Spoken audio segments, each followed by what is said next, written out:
All right. Um, so I think I would try to do more of sharing my slides than showing my face. Some of you probably already know me, and some may not have known me before. But like you rightly said, my name is Augustine Chukwemeka, and I served some time ago in Akwa Ibom State, and somehow I liked the state a lot. I used to tell people that if I had the option to have a second state, that would be Akwa Ibom. But that will not be the subject of our conversation today. We are talking about life after NYSC. So I will just try now to share my screen so that we can start and make progress. So this is supposed to run for 1 hour 30 minutes, right? Yes. The speaking session is supposed to run for 1 hour 30 minutes. Okay, all right. So we'll start, and then let me just get on the screen share, and we'll start working on it.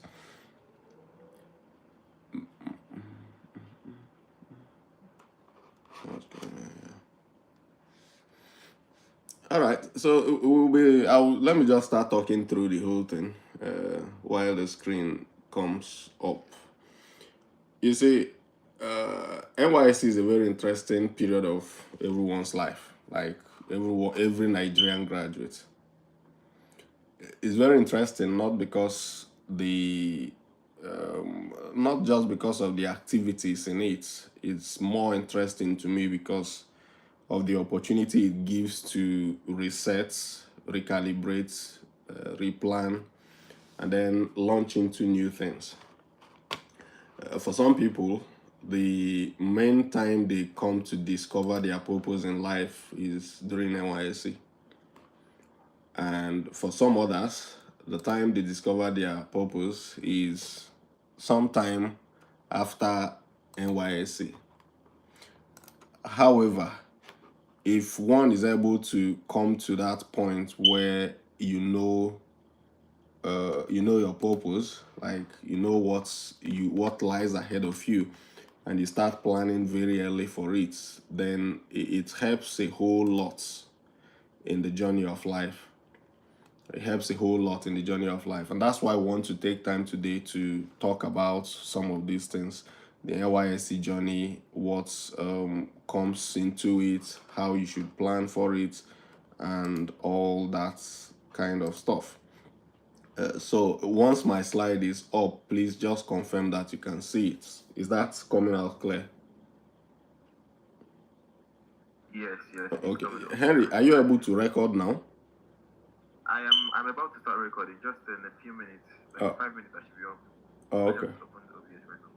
All right. Again, if the recording doesn't work, this slide could be made available to you guys, though it's not a slide I like to distribute a lot because of the content of the slide. But I'm streaming this on YouTube as well. So if OBS fails you, then the recording will be available on YouTube. So let's make progress. Now, we are looking at the way ahead. For some people today, we are going to take some of you from somewhere around this white line to just enter into this road that you see on the screen. For some other people, we are going to move you from the first person on the road to somewhere close to the center, and then different people at different stages. And that's why I've tried to make the slides a bit more comprehensive and more expansive to cover different areas. I know the focus is scholarships, but the thing is, I like to brainstorm a lot about people. I don't know most of us, and I would assume that there would be people from the sciences, people from the arts, people from humanities, people from diverse areas. And I also would want to assume that there are people here who would like to go back to industry, whose interest is maybe a job, or people whose interest is maybe to start a company, which is something I very much encourage myself. regardless of whether you're working in an industry or whether you are doing a scholarship, further studies, or anything. Having a company running is always a good goal to have, something that everybody should be able to target, push on to, and see how it works. So in that brainstorming, I want you to also start thinking about yourself and trying to identify where does your interest align more towards. Is it scholarships? Is it a job? Is it starting a company?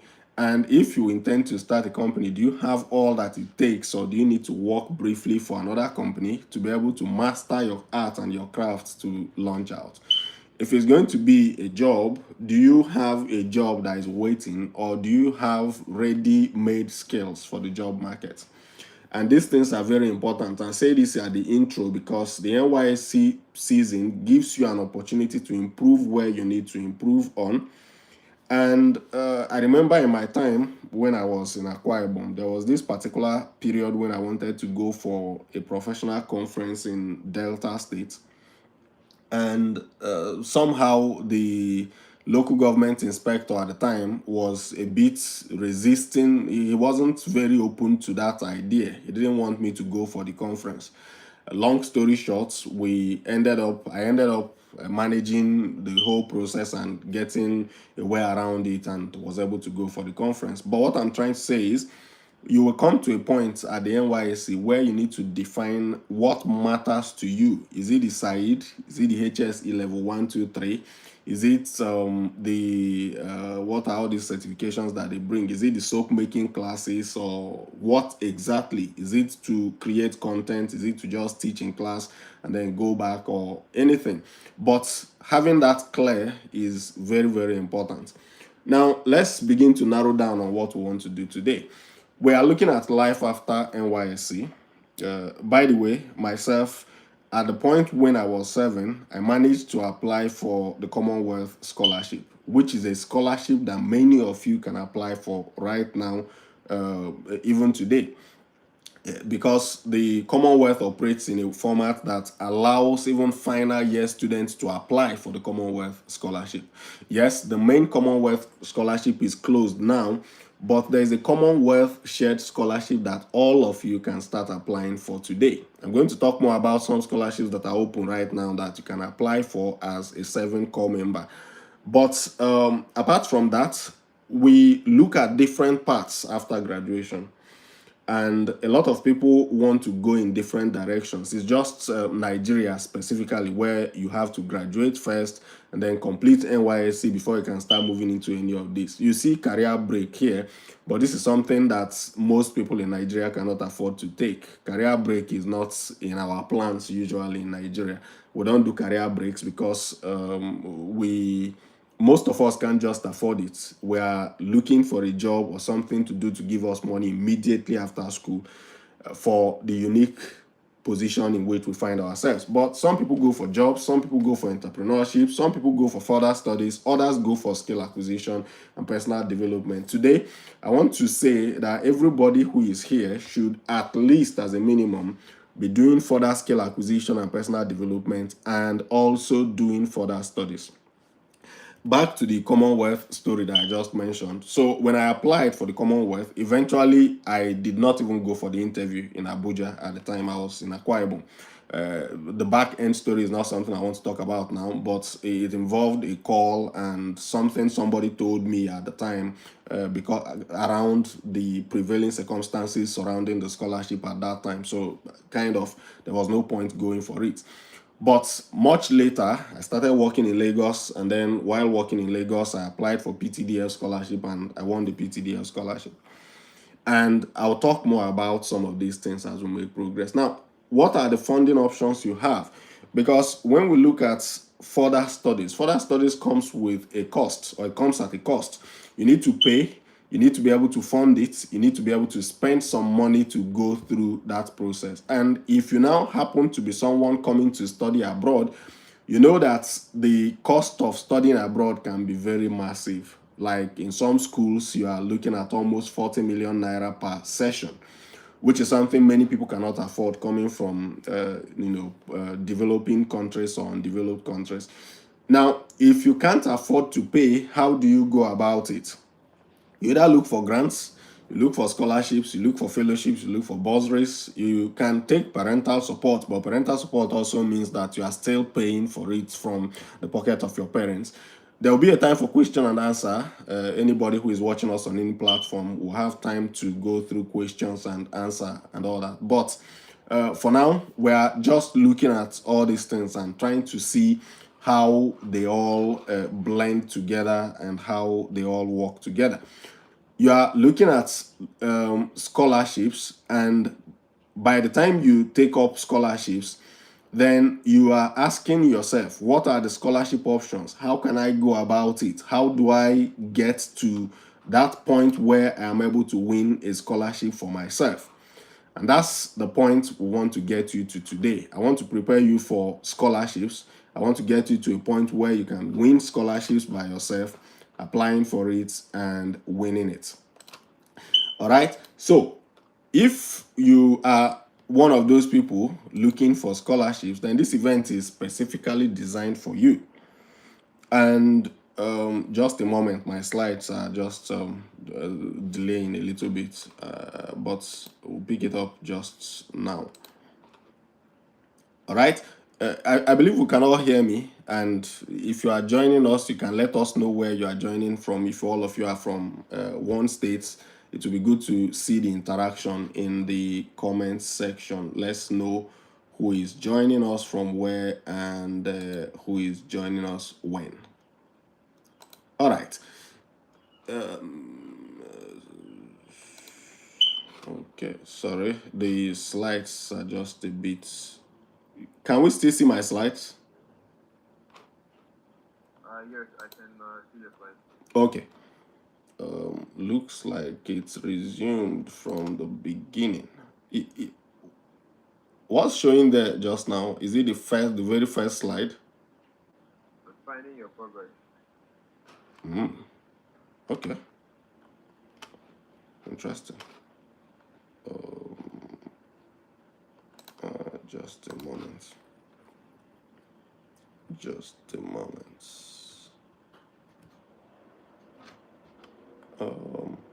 Okay. Show my screen anyway. No. Can we just continue?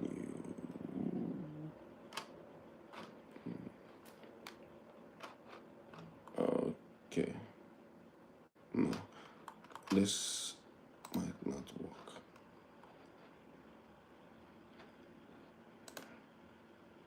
All right. We can still see the screens, I believe. Let me see. Is the slide moving now? Yeah, it's moving. The myth and the reality. Okay. All right. So when we talk about scholarships, I want us to first look at scholarships from the perspective of what do people think about these scholarships? If I'm to ask us here, are there people in this place who believe that scholarships are not won on merit? You'll be surprised that many people have that doubt.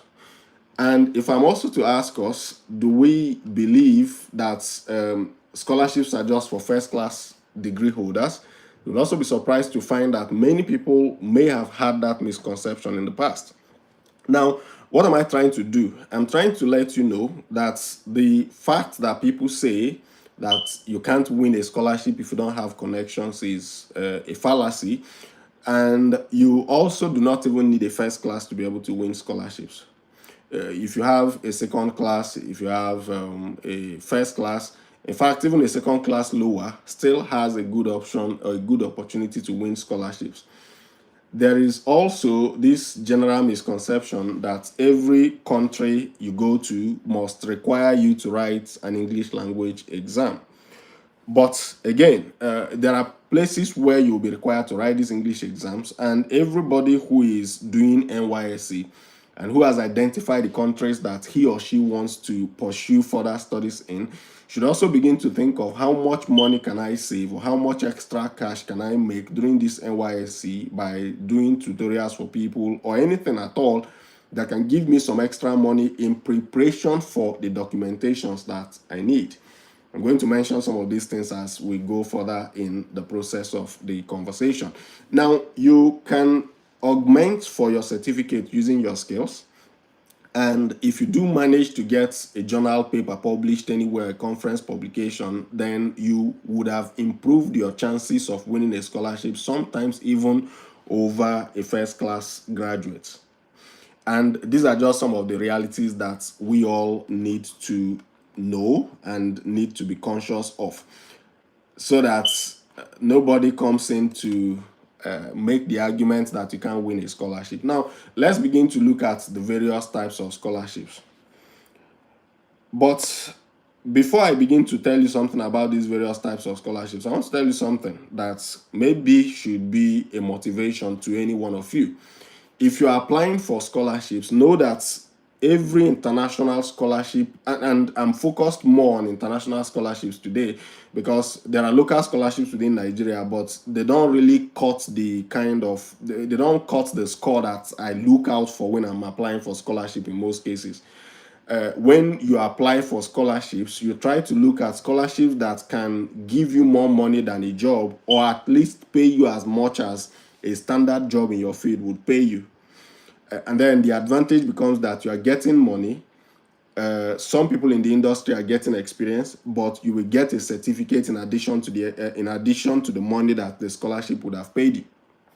So, for instance, if you decide to go for the PTDF scholarship and you happen to win it, when I came under the scholarship used to pay master's degree scholars about £1,100 every month. And this £1,100 was just to cover your cost of feeding.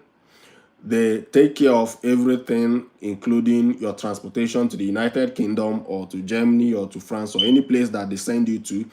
They take care of your visa processing fee. They take care of your medical insurance, and they take care of your tuition. So you are not paying school fees. You are not paying to come to the UK. You don't pay to travel. And most of these things are fully covered by the scholarship. That's how much money you get paid. So if you do the maths and say, like, you are in a school where maybe the school fees is about £16,000 or £17,000, like in my own university, you are looking at about 30 million naira at the current exchange rate. And then somebody is getting about 12,000 or about 13,200 pounds in addition to that. That's like another 25 million naira. So altogether, you're looking at about 50 million in net 50 million in gross income for that particular year that you're going to be studying. And I come from an oil and gas background. I know that there is hardly any oil and gas company in Nigeria that will pay you that much as an entry-level person. Maybe the big IOCs, the likes of ExxonMobil, the likes of Chevron, the likes of Total. But on the average, the Nigerian operators like Seplat and the rest of them won't pay you anywhere close to that total. That's why you need to take this conversation very seriously, because there is something here that can change your life and can potentially change the life of your family. So, what are the various types of scholarships that you can apply for? The first one is what I call university-funded scholarships. And then there is another one that I call the government-funded scholarships, and the one I call institutional scholarships. I try to make these classifications because this is like a tutorial. I try to get you to understand the differences between them. And in the next slide, we'll be seeing what are the key requirements. But before we move on to the next slide, I want to say something about these government-funded scholarships. A lot of people, especially in Nigeria, believe that you can't win a government-funded scholarship if you don't have a political connect somewhere in Abuja or somewhere in your state capital. But that's not always the case. When I applied for the bilateral educational agreement scholarship funded through the Federal Ministry, the Federal Scholarship Board of Nigeria, I did not know anybody there.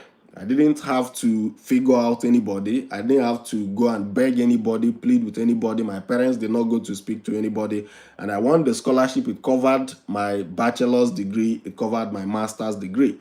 That was in Russia many years ago, like 2010. And this was a government-funded scholarship from the government of Nigeria. which many people would argue that the processes are corrupt. I also know somebody else. I know like a lot of people, but I want to make it like bring the example closer.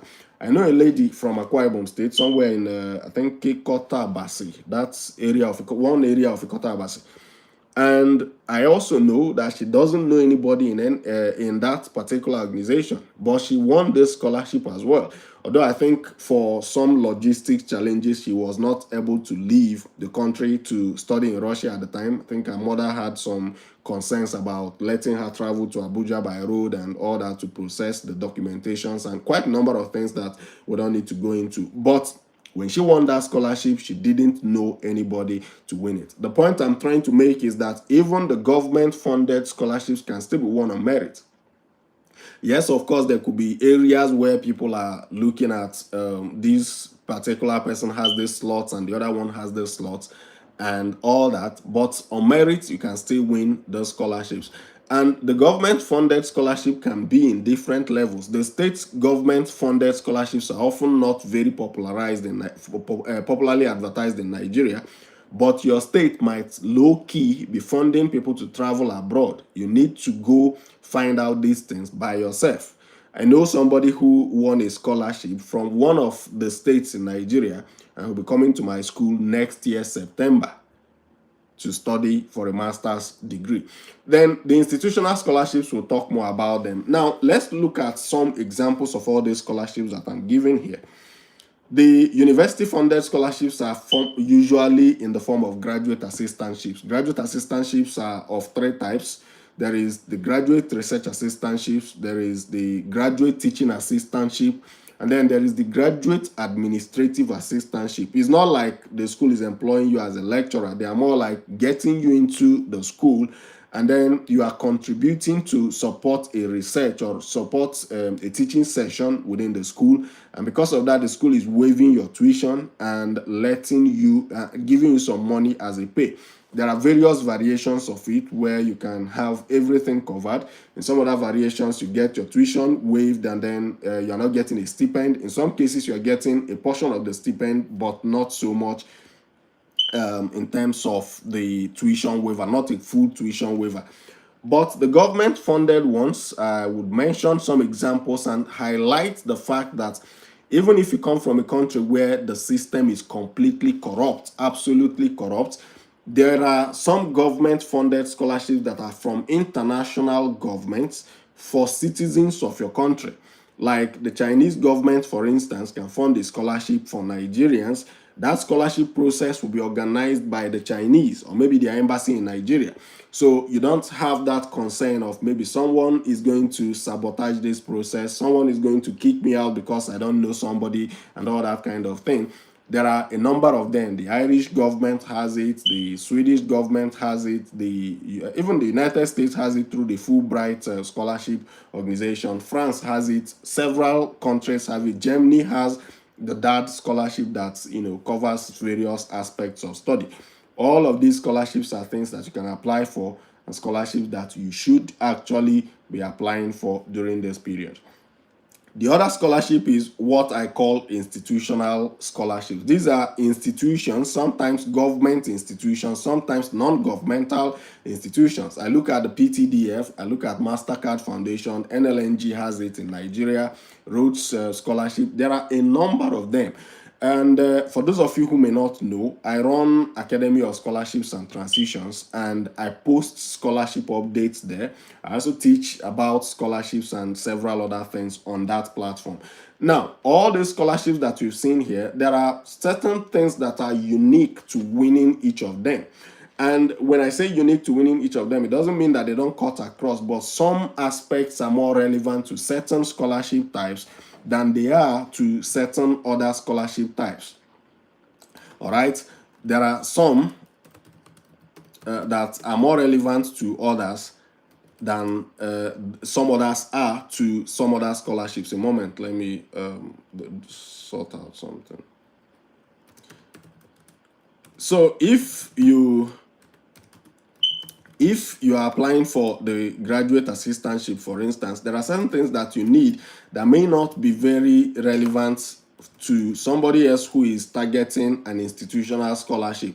And somebody else who is targeting an institutional scholarship may have certain things that are not relevant to you who is targeting a graduate research assistantship. What are some of those differences?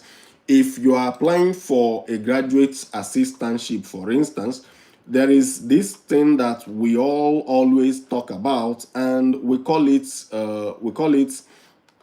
cold emails. So we're going to write a lot of cold emails. Somebody who is applying for a government funded scholarship doesn't need to write any cold emails, but somebody else who is applying for an institutional scholarship also doesn't even need to write cold emails. But for you who decides to go through the graduate assistantship route, in many cases you will have to write cold emails. Now, we'll discuss cold emails later, but the point of this particular slide is to let you know the areas of emphasis. For those who are applying for some of these institutional scholarships, they want to see evidence of your leadership, your commitment to society, the kind of things that you've been involved in, your volunteering experience. These are some of the things that matter to them, and they will always highlight them. Now that you are serving, how do you make the best use of this time to prepare for all these scholarships? That's why you need to know all these things. You know that you need cold emails for a particular kind of scholarship. So how do you learn and master how to write cold emails? You know that you may need publications in certain of these scholarships. How do you master how to write publications? When I say publications, I mean that you can go back to your academic work, your projects from your university days, dust that project up, and then polish it up into a publishable article in a journal paper. It's not the subject of this conversation today, but if you go through my YouTube channel, Academy of Scholarships and Transitions, you will find some videos there that teach you how to write publishable journal papers. I think there are about 4 videos on that platform that are focused on publications. There are also a number of other videos that are more about how to paraphrase, how to write so that anti-plagiarism does not have issues with you, and all that kind of stuff. You can all sit down now and learn these things while you still have the time. Then they might need evidence of research skills. When I say research skills, this would vary depending on your field. But research skill could be data analysis, it could be experimental design, it could be, simulation, it could be even some things like machine learning, which is becoming more popular amongst those of us from engineering and physical science background. Now, if you go to the government-funded scholarships, they are more interested in your grades. And you notice here that I have not included good grades on the graduate assistantship option. That's not because good grades are not important. Good grades are still important there, but it's to tell you that even if you don't have so much of good grades and you have all these other things that I've listed here, you have improved your chances of winning a graduate assistantship by a lot. All right. Now, for the government-funded scholarships, like when you go for the FSB scholarship, they'll tell you that you need a minimum of 5 distinctions in your O level. 5 distinctions in O level is not something that everybody gets very easily. It's not something that everybody has. But that's what they will tell you. That's what they will request for. You need 5 O level distinctions before you can even apply for the scholarship. All right. And for those of us who went through that process, we know that you had to produce it. If you don't produce it from certain states, then you don't even stand a chance at all. Because in some of these states, people are just so very super intelligent, I would say. And then you need it. Then they also need you to show evidence of participation in professional bodies that are relevant to your field. So you are an engineer, for instance, an oil and gas engineer like myself. They want to see that you've been participating in the Society of Petroleum Engineers, or maybe in NAPE, the National Nigerian Association of Petroleum Explorationists, or any of those other ones. I think there is one for drilling engineers in Nigeria, or well control experts, I think, something like that. But a professional body, the professional body for your field, they want to see some of these things in your applications. Then you also can go to the institutional scholarships, and that's where your what's it called, your involvement, your leadership, your your volunteering, that's where all of these things begin to play more prominent role in determining who wins or who does not win. You need an outstanding writing skill for all of these scholarships that I have mentioned. I'll lay some other emphasis on it as we make progress in the conversation. All right. So let's now look at the other things. The next slide, and then we will go forward in the process. So if you are somebody who is looking for a graduate research assistantship, like I mentioned, you know that you're going to write cold emails. And I just want to give us an intro into what cold email is. And cold emails, I would say, is something that people charge money to teach. And they charge money to teach it because it gives you something that can change your life if you play your card very well. And then what goes into it? First of all, when you decide to write a cold email, you need to do something that is to have a good understanding of what an email is in the first place. And the subject cold email comes from business and marketing, business development and marketing. That's where that ideology was taken from. So what do people do? It's called cold because you don't know the person you are sending the email to. All right? You don't know the person you are sending that email to. And because you don't know the person you are sending the email to, is called cold because it's landing in the person's inbox. You have to introduce yourself. You have to do everything to convince that person within that short period that, yes, everything you want in this position is in me. So how does that cold email look? First, it has different aspects. There will be an introduction. There will be a body. There will be a salutation, there will be a closing remark, and what I've done here is to highlight the various components. But I want to also say that anytime you are writing a cold email, your cold email should be focused on the particular position you're applying for. It's like a job application. You don't just randomly apply for a job. You apply for a job based on the description of the job. Your cover letter for every job should reflect the description of that job, and that's how you then launch out to apply for the job. Now, when you look at the graduate research assistantship advertisements in some of the websites that I'll show us later, you see them describing the nature, the kind of person they want to fill that position. All right, they want somebody who has this skill, who has the other skill, who has the other skill. And you want to be able to reflect all the relevant skills in your application or in your cold email. Sometimes they tell you that your cold email should have this particular subject line. And a subject line is something very important in emails. I see professionals sending emails without subject lines. That's very kind of embarrassing. It's something you shouldn't do, even if you are sending an email to yourself. Always have a subject line for your email before you click that send button, because the subject line gives an idea. That's the first introduction. Now, if the person has said your subject line for your cold email should be this, and that, maybe interested in scholarship, go that way. If there is no line that dictates what the subject line should be, then you can be creative with it. You look at the description of the position, and the position has said that you need maybe Python programming skill, and this is a skill you already have. Then you go to that subject line and you say something like, applying for this particular position, expert in Python, or an expert in Python applying for this position. What you are trying to do is to lay a very good first impression in the heart and mind of the person who will be reading it. And remember that many of these professors are reading thousands of emails in a year, hundreds of emails in a year, and because of that, you want to catch their interest when it matters. More on this just shortly. But the first starting point is the research. You need to research who is the supervisor, the principal supervisor of that position. Who is he in terms of what are his research interests? What are the areas of research the person is currently involved in? What are the areas of research that the person has just recently published in?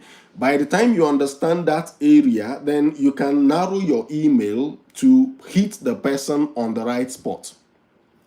Now, you have done that. Then in the introduction, you need to mention who you are, your background, what you know, like how you got to know about that position.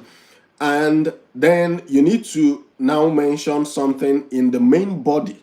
The main body of the email should be focused on the value you provide for that research team, not the value the research provides to you. That's a very big misconception. That's a very big mistake that people make. A lot of people, when they look for scholarship, focus on what the scholarship offers them, but your focus should rather be what you offer the scholarship funder. And like I tell people, every scholarship funding organization, all those organizations I showed you in the previous slide, they all have an agenda that they are pursuing. They're either pursuing an agenda of national interest or an agenda of an interest that is just for the organization. But when you apply and you are showing them how their scholarship will benefit your own agenda, you are hurting your application from the very start. But when you are applying and you are showing them how your presence, how your acceptance into that scholarship is going to benefit the agenda of that organization, that is when you have started on the right note. And your code email should also be something like that. So a particular professor has advertised the position, just as an example, and said that he's trying to develop an artificial intelligence model that can predict this, predict that, do the other one, and do the other one. And you know how to use artificial intelligence, or you don't know how to use artificial intelligence, but you know how to do maybe some other forms of coding that has given you a good foundation on which you can easily build capacity for artificial intelligence, right? You are coming to this email to connect what you have to what the people are looking for. And this is how you write your scholarship essays in general. Don't focus on what the scholarship will give you. Focus on what you will give the scholarship. This is very, very important in the body of the email. Then you need to also keep it concise. It's not a code email is not the place where you tell the whole story of your life. It's where you highlight the most important aspects of your skill and personality and qualification that are relevant to the position that you are interested in applying for. You also need like a closing remark when you do your emails. As a person, when I write emails, I try to lead the person through it, and at the end I try to re-emphasize why I am the best person for that position. So if I have told you that, oh, I am this person, I have a first class in this and this, I'm interested in applying for this, I found this your research interesting, I want to fill this position within your research team because I can contribute this and that. In my closure, I am going to remind you that I'm the best for it. Not like saying that I'm the best word for word, but I'm going to tell you something like, maybe depending on the circumstance, don't copy paste this. You are going to think about your own unique circumstances and then apply it as it works for you. But I'm going to say something like, maybe that my skill set, I believe that my skill set, my previous education, and my passion and enthusiasm for this particular study will make me, or makes me an outstanding a candidate that will be successful in this, or a candidate that will contribute to the progress of your team. I'm going to re-emphasize that particular thing at the closure, so that if the person missed it somewhere, the person comes to that closure and sees me trying to emphasize how I am a good fit, the person may even be forced to go back to reread the email. But you have to do this with a sense of humility, but not a humility that stops you from presenting yourself as good enough. Then you should also, as a matter of principle, have your details included as the closure. It's called the signature to your email. Now, if anybody here has not heard about cold emails before, you've heard about it now. This is not all the detail about what a cold email is, but at least it gives you the foundational idea of where to start. And what I've tried to do is to emphasize the most important because of time. Now, if you do your cold emails, before you send it out, I remember mentioning that the first starting point is your research. You're going to research the position, you're going to research the supervisor. Again, remember that scholarships are not given to people. Scholarships are won by people who merit it. So if you are writing a code email or applying or writing a scholarship essay, and the best of the story you can tell is how poverty hindered you, how your parents could not afford to pay your fees, how your parents can't afford to pay your master's degree fees, all of those things are not the kind of things that these white people are looking at. There are some scholarships that are need-based, but even the need-based scholarship, you will still find that they want to see how have you been able to overcome your limitations. Somebody is one story to say that my parents are poor, and because my parents are poor, I could not break out of poverty. It's another thing to say that my parents are poor, but noticing that when I identified that my parents are poor, I took it upon myself to break the cycle of poverty in my family. And in that process, I've been able to do this. I've tried starting a business, even though the business has not become the richest business in this particular niche. I'm making some progress. Last year, I made $2,000, or last year I made 2,000 naira as profit. That's a start, and that is somebody who has been able to overcome a limitation and is now working towards progress. That's your passion. That attitude of overcoming, solving problems is what they are looking for. So anytime you are writing a scholarship essay and it comes to mind that there has been a challenging situation in your life that you want to use that challenging situation as in the form of a story of your victory over it, or the actions you are taking to overcome that challenging situation. Don't write from a pitiful position. Don't write from a position that draws sympathy. Write from a position that highlights excellence, a position that highlights merit, not a position that highlights reasons for which people should sympathize with you. It is better and is always more effective when you write from the position of merit. This is what I did to overcome this. This is what I am doing to overcome this. Despite these limitations, I still managed to make this, or I still managed to work hard. I went working in the day, hawking in the day, reading at night, and that's how I managed to become a graduate. Write always with the mindset that scholarships are not given. Nobody is going to give you a scholarship. You're going to win every scholarship either by merit of academic merit, or by merit of any other kind of standard that the people are going to use to judge that particular scholarship. All right, so that's enough time spent on this. And after these foundational phases of this discussion, you might find that my pace might become faster, like from this particular slide now. Some slides will be fast, some slides will be relatively slow. But what am I trying to do here, or trying to communicate to you? There are certain requirements that you need for a scholarship, and some of these are standard. You can't change them. If you are doing anything that is called an international scholarship, you must always look for an international passport. Sometime last year, there was this thing I organized on my Facebook page where there was some money that we just wanted to share money that time. And then I think it was about 100,000 naira. And so we organized something. I gave a task of people to write a particular, what was it? It was, I think, to write an essay about how their profession was relevant to the energy industry or something like that.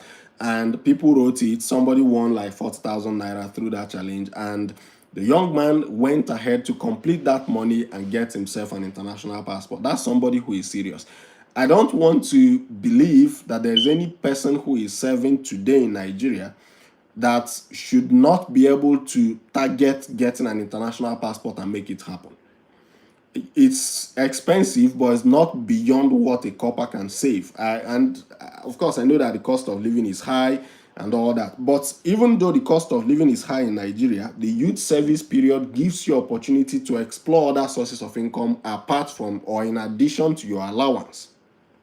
So don't rely on the allowance. International passport will cost you money. I think at the moment it costs about 100,000 naira for 32 pages, or 120 for the 32-page copy. I can't remember for sure, but it used to be somewhere around 20-something thousand. I think it went to about 50,000 and maybe 200,000, depending on the validity period of what you are doing.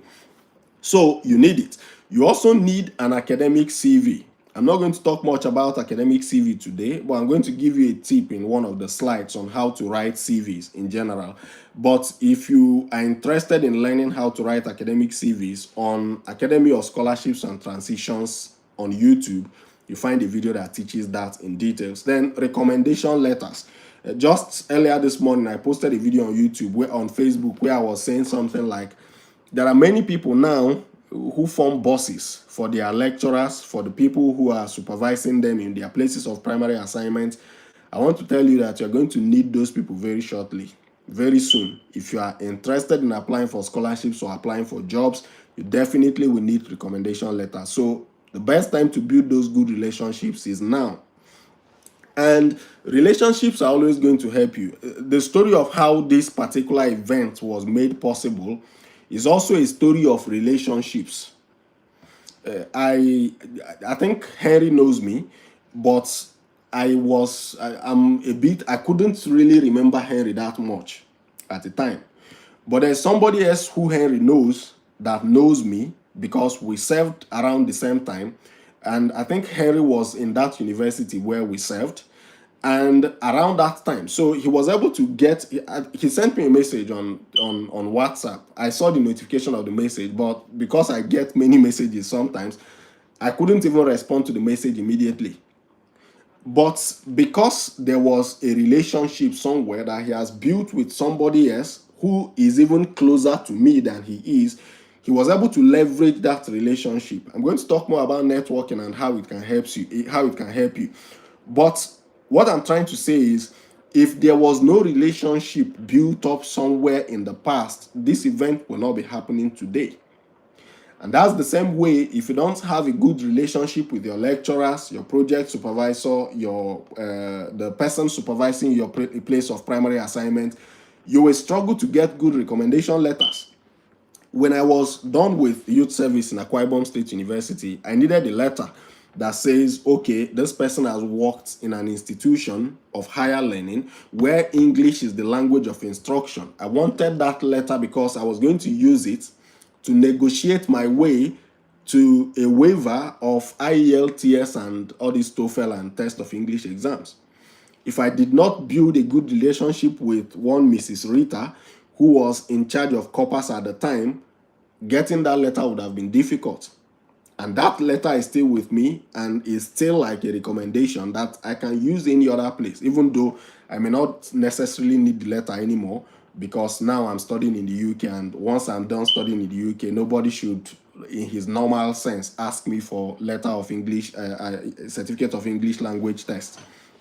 But the point is, you need recommendations, you need academic CV, you need international passport, you need your transcript and your certificate. Language test is something you can get a waiver for, and you need your statement of purpose or research proposal, depending on the nature of what you are applying for. Research proposal will be mostly for PhDs, and then SOP will be mostly for MScs. But some PhDs also require just a statement of purpose. Then you see, I have not talked about passion, I have not talked about action, I have not talked about resilience. But these three things these are the foundations. If you don't have passion for scholarships, you won't apply. And if you are not resilient, you apply for the first time and you don't succeed, you will quit. And if you don't act on all the information we are passing across today, you will never win a scholarship. Because, like I said, scholarships are not given, they are won. And you can't win if you don't apply. And it's not every application that wins, because some applications do not qualify for winning. To get a winning application is the reason why you are listening to me today. And I believe the points are dropping. You are picking those points one after the other. Now, how do you position yourself to win scholarships? You position yourself to win by doing a number of things. First one is, and this is applicable to every other area of life, whether you are planning to go into entrepreneurship, whether you are going to look for a job, these things that I'm going to say now are standard practices in life. If you want to win in any aspect of life, this is very, very important. And I want us to listen attentively to this. There's something I used to say, And I say it often. Some people may believe it, some people may doubt it, but if you don't master these three things, if you didn't master these three things, and I believe most people don't, at the point of graduation, then you need to take the time of this NYSC to work on the two of them that are very critical. If you look at this slide, what you see here is that you need to gather information, right? You need to avoid adopting other people's limitations. That's very important. And that's why I told us about the myth and the realities of scholarships. There are people who believe they can't win scholarship if they don't know anybody. And while you are applying, they will be busy looking for the phone number of their senator. And then when they get the phone number of the senator, they call that senator the first time, he picks the call or she picks the call, and that will be the end of picking the calls from these people, because they are focused on the wrong thing. They're focused on the wrong thing. But if you focus on the right thing, you are not adopting the people's limitations as your own limitation. They said it's not possible, but I'm telling you it's possible, and I believed it's possible. That's why I pursued it, and that's why I won a scholarship for my bachelor's, a scholarship for my master's, a scholarship for my PhD. They said it's impossible. I believed it's possible. That's why I was doing PhD at some point in the UK, and then working for an oil and gas company, something that you will hardly find any student doing. Because I don't believe in taking people's limitations. And there are people who even go a little further. They don't just adopt other people's limitations, they defend other people's limitations as though it's a global limitation. You don't want to be in that particular place. And gathering information is, you need to understand what is ahead of you. And I say this because most of the scholarships I have shown you in the past slides are cyclic. Cyclic means that they are going to happen this year, or some of them have happened this year already. They are going to open next year. They are going to open 2 years from now, and they opened last year and last 2 years. So if you know what it takes to win the scholarship now, then you are in a better position to apply to win that scholarship next year when you are ready to apply for it, or in the next cycle of the scholarship. And how do you gather information? The scholarship website, the alumni of the scholarship. You can ask me anything about PTDF scholarship and I will answer it, give you all the information you need to know how you can win it. And in fact, by the way, there's another event where I'll be speaking on the 29th of this month, and that conversation is focused on the PTDF, the strategies for winning it, how to apply, and all that. If you're interested in applying for it, you can look for, there's a post about that on my LinkedIn page. Yeah, you can look for it there and join it if you are interested. But what I'm trying to say is, you gather information from alumni, you gather information from online sources. Know what is required ahead of time and prepare for it. For many of you who are doing CDS, even Henry, who organized or who helped facilitate this particular event, may not know that what he has done today can be a big advantage towards winning a scholarship. If you have organized your own group of CDS people to do anything, that is leadership. That is you volunteering your time for the greater good of the people. Nobody is paying you money for it. But then, because you know that these things are relevant to you later, you now begin to document them properly at the time you do it. Because very often you find that most people have the experience that is required, they have the past history that is required, but they don't document, and this is an African problem. Now, you also look at something that says start early. Starting early can be as early as 1 year. When I started preparing for my starting point to winning the BEA scholarship was me telling myself the kind of grade I wanted to have in WAEC. And by the time I knew that this scholarship had this kind of requirements, it even reinforced the grade that I wanted to have in the WAEC. And then I worked towards it, had those grades, went on to win the scholarship, and that is it. Start early. Understand what is required. Start preparing early. If you need to organize an event, if you need to organize a cleaning exercise within your community, organize yourselves. Go out and pick whatever dirt, some waterproof materials around the road, pick them, go to the local market, do something there, document it. And when I say document, I don't mean just write that, oh, today I went to do this. Write the process that led to it. I'm going to talk more about the STAR approach, and that STAR approach is how you should document the things that you are doing. Then there is something very important here. Master your subject. Most of you are out of school now. You can't go back to change the grade you had.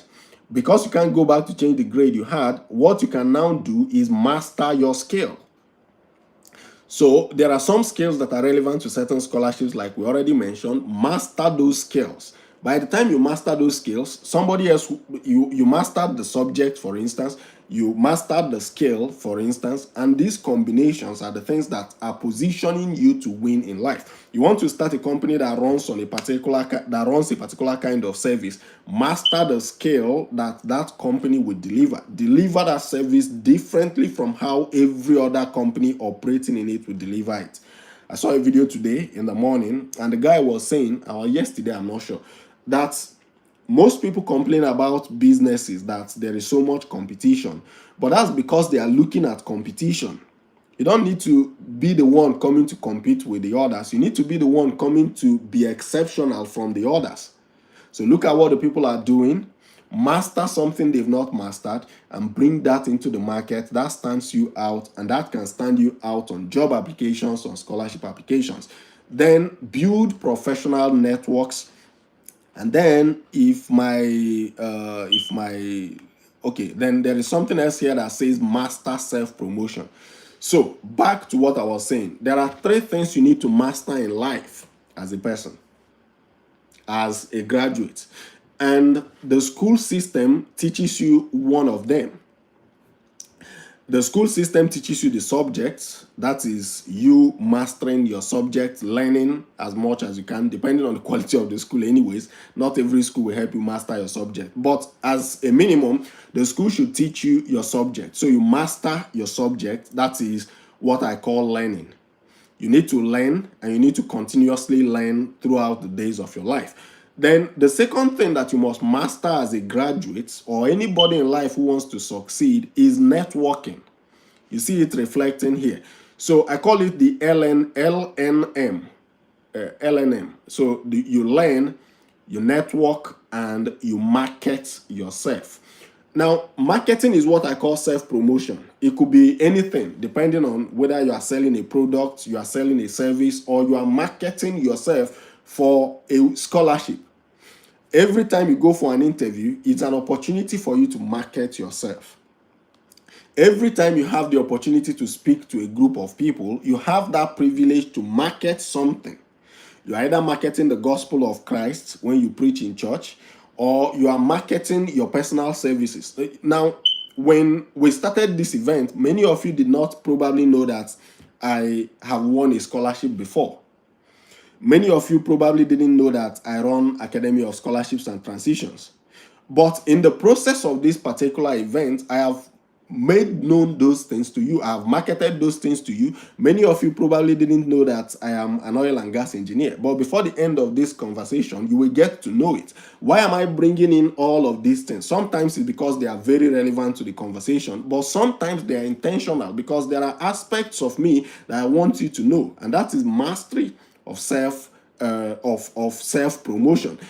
Now, why is it important? I don't know, apart from Henry here, I don't think there's any other person that I know. And I have not even asked all of you to introduce yourself.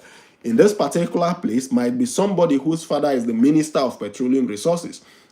Might be somebody here whose mom or dad is a very senior professional in one of the companies that I ever dreamed to work with. All right? And this is where self-promotion comes in. You need to be able to promote yourself, market your skills to an audience to the point where you convince them that you are the best in what you do, and they're able to hire you or they're able to pay you. These 3 things that you see on this side of this slide are things that will help you succeed in business. They will help you succeed any place.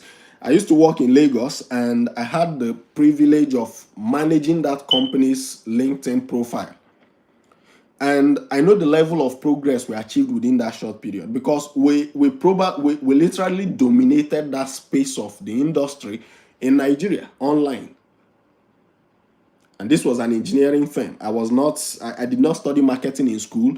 My core function in the company was not marketing. It was mostly engineering and research, and then working in the training center. But we needed to promote that training center to a different kind of audience. And we needed strategies to do that. So you need to master networking. You need to master self-promotion. If you struggle with networking, I'm going to touch on it today, but there is more conversation around it in a fuller video. These things are core, and that's why I'm spending time on them. Most of the other slides, I'm going to rush through them. And then rush through them because, again, there are videos on the YouTube channel that will teach you what those things are. Now, this is more like an emphasis on the previous slide. You build good grades. For people who are serving, this is no longer the case. You have your grade, and your grade is your grade. But you can do top-up courses. You can jump to the second one and start developing your research relevant skills. Most of you who are doing youth service may not know that you can decide to do a mini research that will develop your work. Now, let me talk about this. Before that, let me ask us a question so that some of us don't sleep off. Do we have anybody here on this particular stream who is, let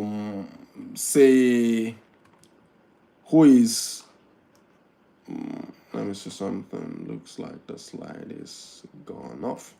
Okay, do we have anybody here who is teaching in a secondary school? Anyone? Can we identify in the comments? Do we have anybody who is teaching? Oh, okay. Now, because we have them, I just wanted people to kind of wake up. But I want to give an example with teachers. The slide is not showing up, right? Okay. Is it back up now?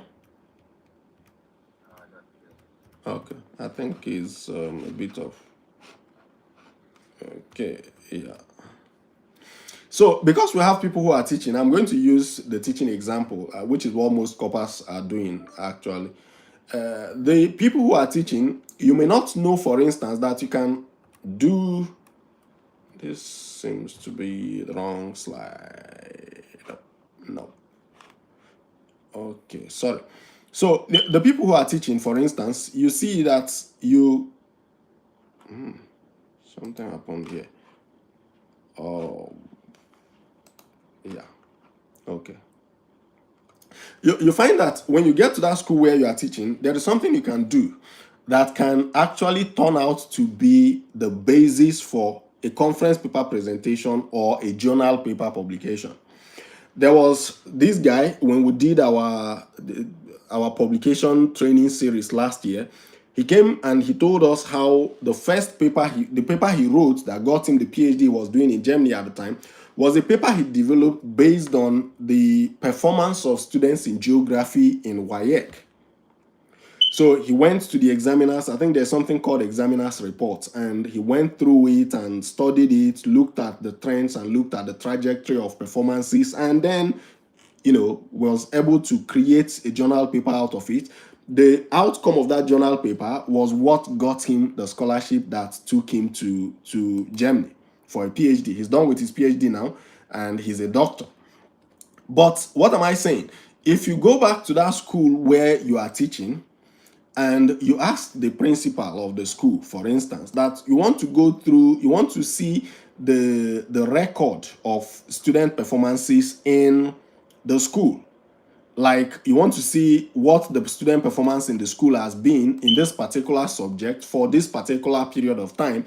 And then you want to see what you can do to improve it.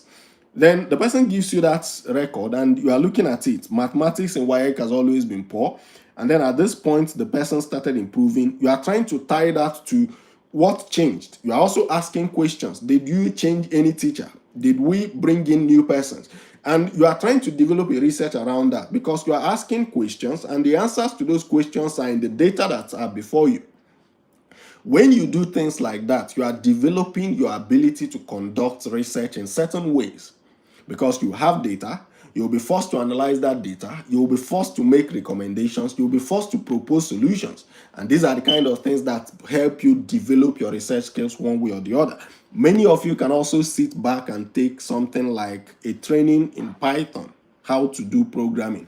And programming is not something that is left for engineers alone. Anybody can do it. Arts, sciences. I know a guy who studied I think physical and health education, and he was doing programming for the company that I was working for in Lagos. So you have no excuse. Volunteer and contribute to your community. It doesn't need to cost you money.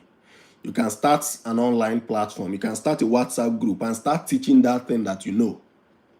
Just volunteer, teach, because many of the scholarships value volunteering activities. Organize something in your community. Call people together. Bring yourselves together as corpers in units. Go out and do something. The benefits of these are not in the present. The benefits are in the future.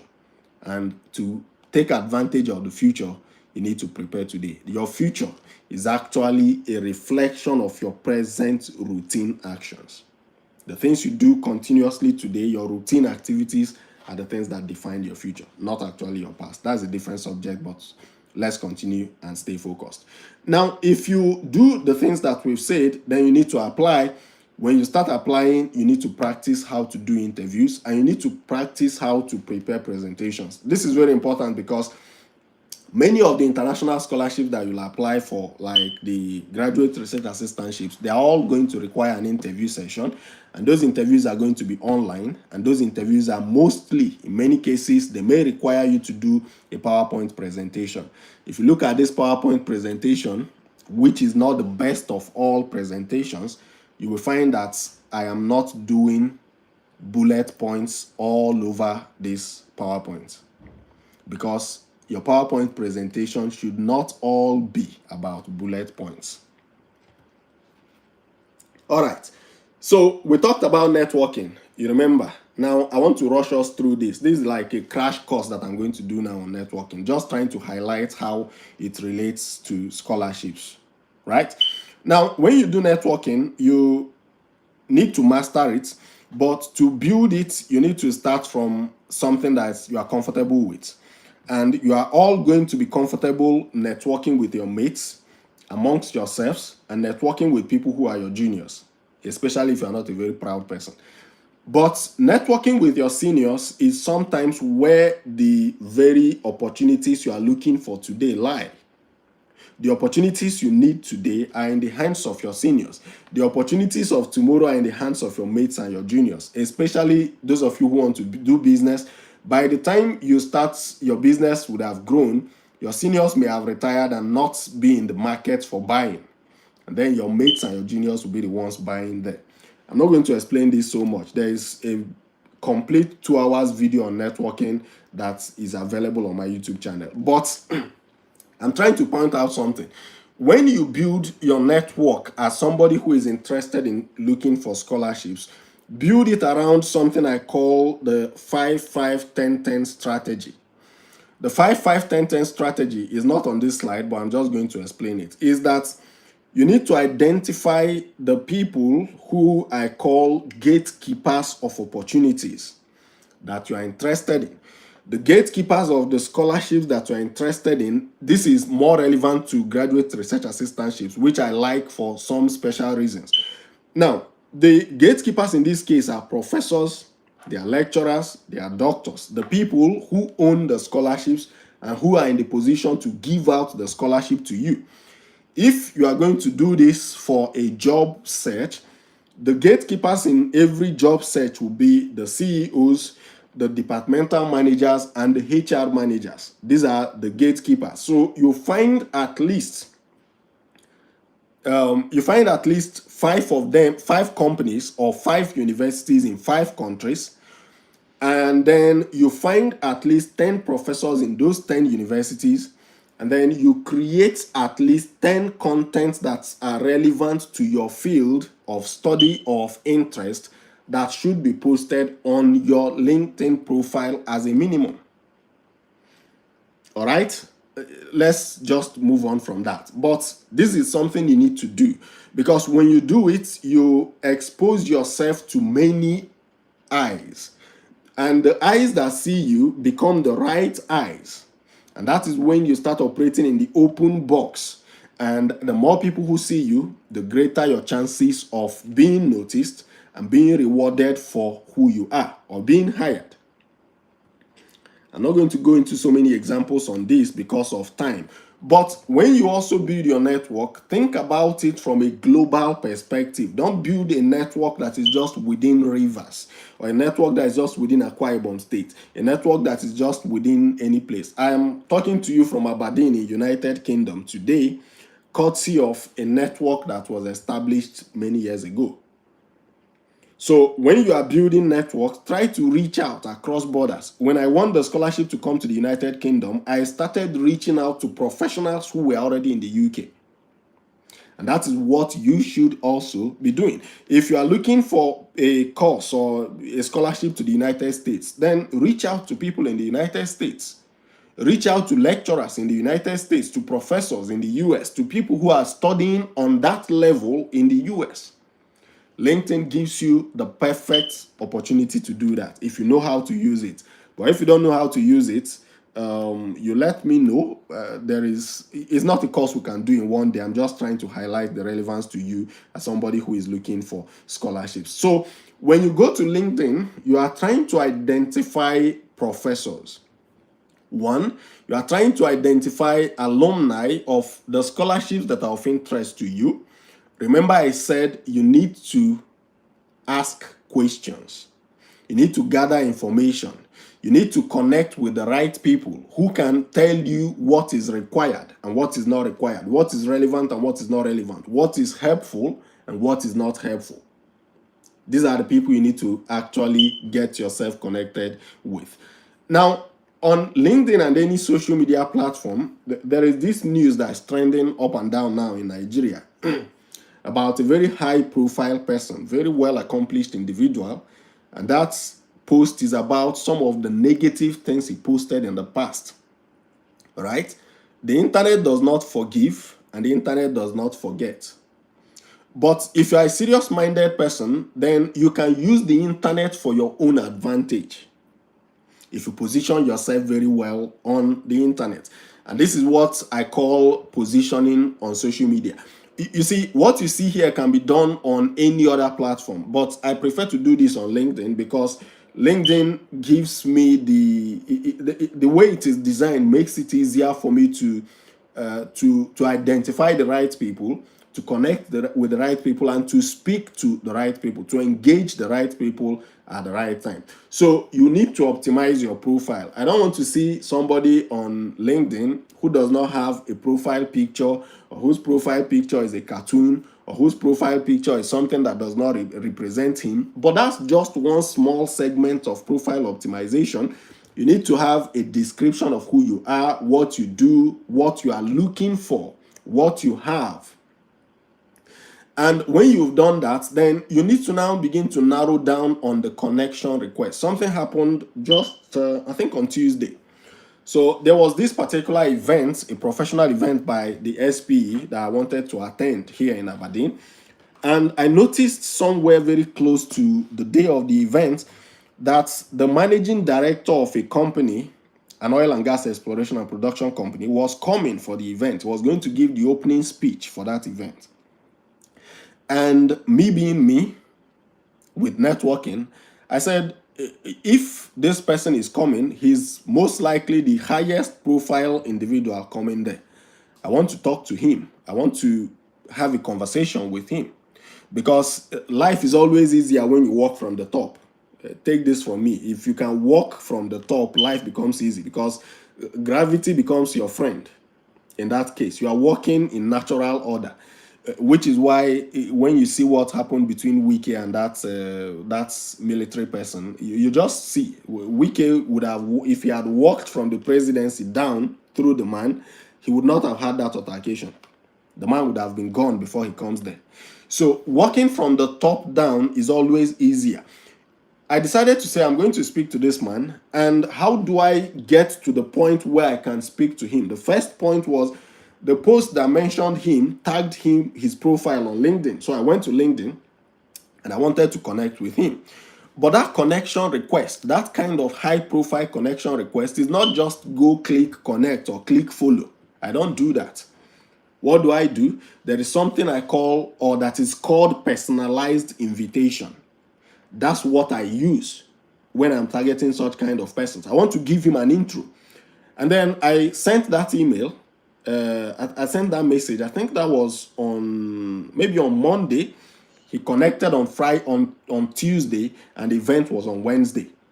Now, when he connected, the fact of him connecting has opened the door for further conversation when I see him at the event. And that was what happened. I tried to identify him at the event, even though I went late because of some other engagements. I got there after the event. I tried to identify him. I eventually did. And the opening point of the conversation was the fact that he accepted my connection request. So I had to now come there and say, oh, thank you for accepting. And then before that, I had to make him happy. I had to tell him something like, oh, I know you must be wanting to go home now. It has been a long day, and that and that and that. I just wanted to say thank you for accepting this connection request. And then the rest of the conversation that I'm not going to tell you about followed. But what am I trying to say? You can use this social media profile to get access to professors, get access to high-level people that you normally would not be able to see. I was connected to the to the CEO of Baker Hughes while I think I was just done with youth service at the time I got connected with him. These platforms can help you do a lot of things that you cannot achieve on your own. These are very powerful platforms. Use them for your job search, use them for your scholarship search, and there seems to be a mic that is turned on. Please, let's turn it off. So use these platforms. When I say cut down on random connection requests, I mean, don't just go to LinkedIn and send connection requests to everybody. I accept random connection requests, but I don't send. Please, whose mic is disturbing us?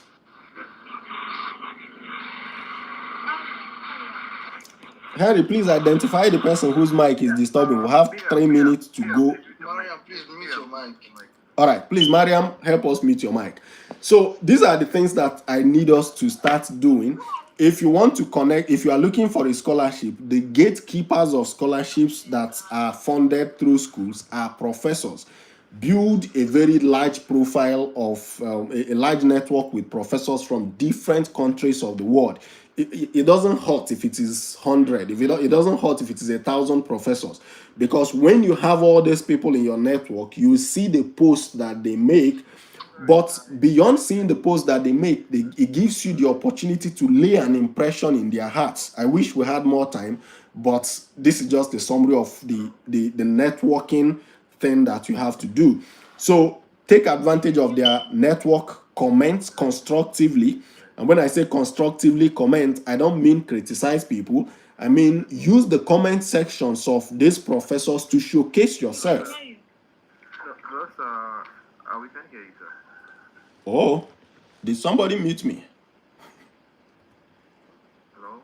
Let me see. Oh, can you hear me now? Yes, we can hear you now. What did you people hear last? Because it seems I was talking for too long without anybody hearing me. Let's say the past 30 seconds we did not hear you. Oh, all right. So I'm going to take that time from my standard time, right? So what I was trying to say is that when you do, you heard where when I was talking the story of the managing director, right? Yes. Okay. So what I'm trying to say is, if you are looking for a scholarship, the professors are one of the gatekeepers of scholarships, particularly the graduate research assistantships. And lest I forget, graduate research assistantships are very, very good. They are well paid. They don't require you to go back to your country after your studies, and they are available across all fields, so long as there is a professor in that field or a lecturer in that field who is conducting research. They cut across all fields. It's not like some of these other ones that are just for oil and gas people, for engineers, for computer scientists. They cut across all fields. So you identify professors that are doing things that you want to do, connect with them, and by the time you connect, just keep connecting with professors. You will see posts, but apart from seeing posts, you want them to be seeing your own posts. That's why you don't go to follow them. You follow them only if it becomes exceptionally necessary. All right, connect with them, because when you connect, they can see your post, you can see their post. You want to use your own post to create an impression in their hearts. That impression is very, very important. That impression is very, very critical to your success in life. Learn it that emotion sometimes is stronger than knowledge. People who mention this mention it in terms of relationships, but it is actually true in almost every other aspect of life. Emotion is stronger than knowledge, and if you can appeal to somebody's emotions and you have the right knowledge, that combination gives you a win very easily. Whether it is in sales, whether it is in jobs, whether it is in scholarships, anything that you can combine appealing to somebody's emotion and offering knowledge or offering a quality product, you win very easily. Now, take advantage of the comment sections of people. There are times when a professor writes a post about something that you have knowledge of. Then go to that comment section and contribute constructively. Don't just go there and write, thank you for this post. Constructively comment on it. Try to engage on the post and try to say something, extend that conversation, or contribute to the conversation. That's what I call constructive comment. You're either contributing or you are extending the conversation. Extending the conversation is the most basic example that I give is somebody talks about climate change and is talking about climate change from a Westerner perspective, like from the impact of climate change on the Western world, on the US, on Canada, or any of those places. You can go to that comment section, talk about the impact of climate change on your village. How is it affecting flooding in your village? How has the intensity of the sun increased in your village? What has happened exactly in your own village? And that brings a new perspective into that conversation. That shows the people that this person is not just jumping to say thank you. The person is contributing something to the conversation. You want to showcase yourself. And when you comment on a LinkedIn post, LinkedIn has this gossiping habit of telling every other person who has engaged with that post that this person has commented.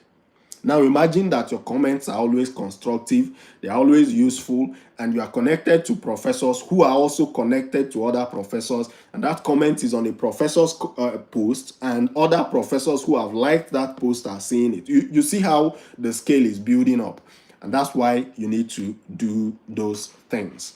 All right, let me rush through the other slide, and then we should be able to close. All of these things, marketing yourself, you market through your CV, through your professional CV, your social media profiles, your presentation, and interview skills. Presentation, I want to say, learn how to use PowerPoint very well.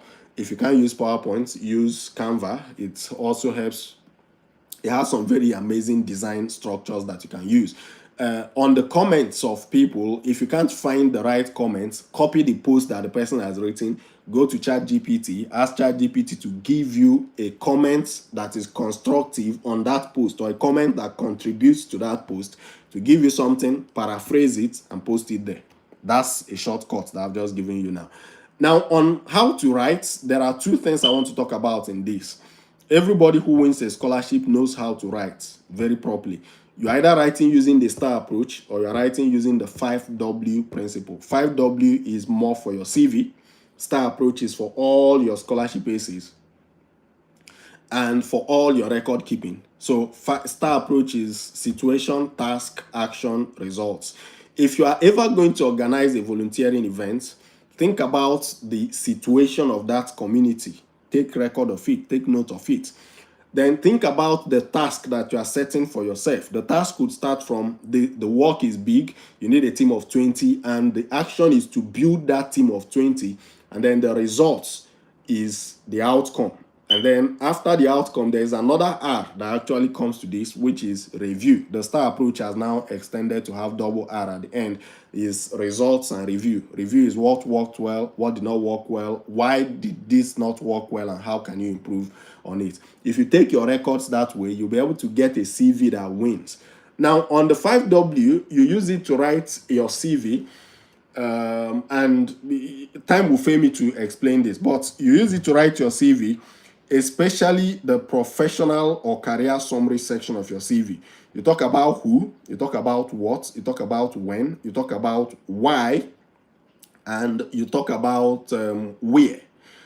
So if you capture these 5 things on that professional summary, you will have a very solid statement there. And every time you write a CV, this tip will always help you. Don't use one CV for all jobs.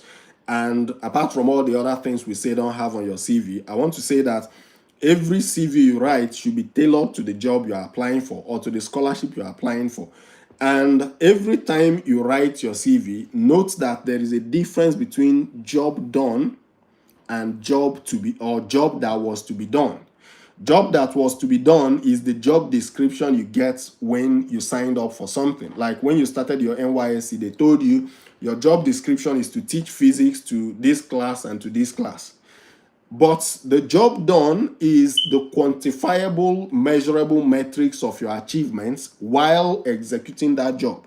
So you were teaching physics, you taught that physics to a class of 50 students, and you improved the performance of that 50 students or those 50 students by 50% or 20% compared to their previous year's performance. And that's also where I told us that you can track back. You can ask your principal to say, give me the previous records of these students. I want to see a trend. I want to see what has been going on and see how I can improve. By the time you have seen those records and you're writing a CV or writing an essay, you are saying with evidence that you improved the performance of these students from this number that it was 20 years ago or 1 year ago to this number that it is today, where 50 students had an where out of 50 students 30 had an A and 20 now have maybe a B, a C, or a D, whatever it is. But learn to use each of these 2 approaches. Then pay attention to details. I want to emphasize this towards this end of the closure because it is very, very important. There are scholarships that ask you for specific things. That's why you need to read every scholarship, understand the ideology of the funder. What does the funder want to push? What does the funder want to improve on? Understand that ideology of the funder and let that define the way you apply and the things you write on your scholarship. Talk to alumni. I've mentioned this before. Build scholarship specific skills.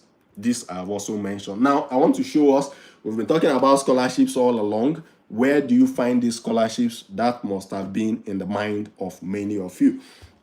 The only thing that is missing here, or one of the key things missing here, is Academy of Scholarships and Transitions. You can always find scholarships on my platforms, on Facebook, on YouTube, on my LinkedIn. I don't post so much of scholarships, on TikTok, on Twitter.